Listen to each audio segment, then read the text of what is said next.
ब्रह्ममूर्ती दत्त महाराज नाही तुम्हाला ओळखू शकलो आम्ही. राजा धर्मदत्ताला क्षमा करा.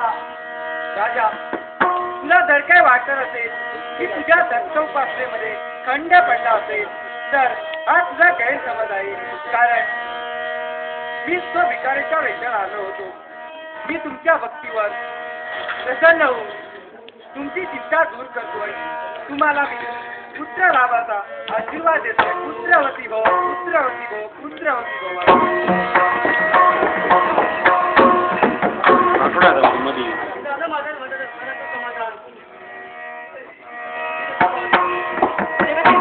संपत्ती जगातील सारे ऐश्वर्य माझ्या पायाखाली झालं होतं, परंतु एकच तुझी कमतरता होती, ती म्हणजे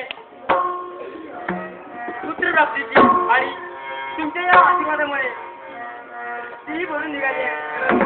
खूप आनंद आला माझ्या मनाला.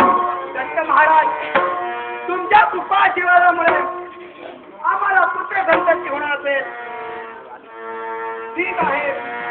परंतु राजा, माझ्या 2 अटी आहेत. तुम्हाला जो पुत्र जन्म घेईल त्याचं नामकरण तुम्ही माझ्या म्हणण्यानुसार वल्लभाचं ठेवावं. ठीक आहे. दत्त महाराज, आपण सांगताय राजा धर्मदत्त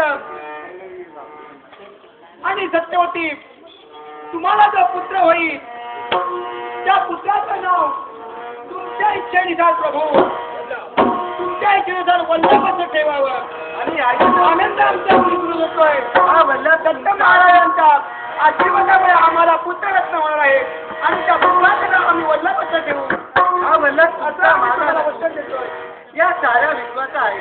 म्हणूनच 12 वर्षाचा कालावधी गेल्यानंतर मी पुन्हा त्याला माझ्याकडे शिक्षा घेण्यासाठी घेऊन जायला सांगते. हा वल्लभ तुमचा आमचा सारा विश्वास आहे. आणि जर का तुमची अशी इच्छा असेल की 12 वर्षानंतर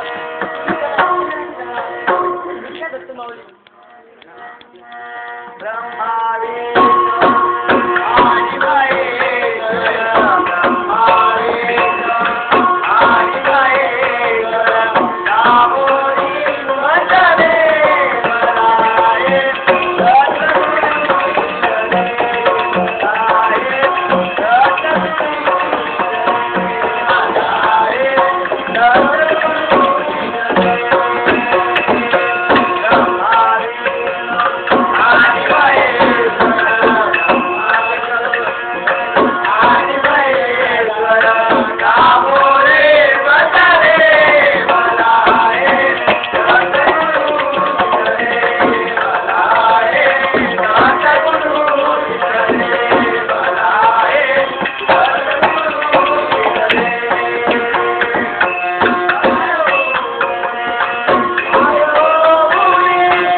राजा धर्मदत्ता, तुला पुत्ररत्नाचा लाभ होईल असं दत्त महाराजांनी आशीर्वाद दिलाय.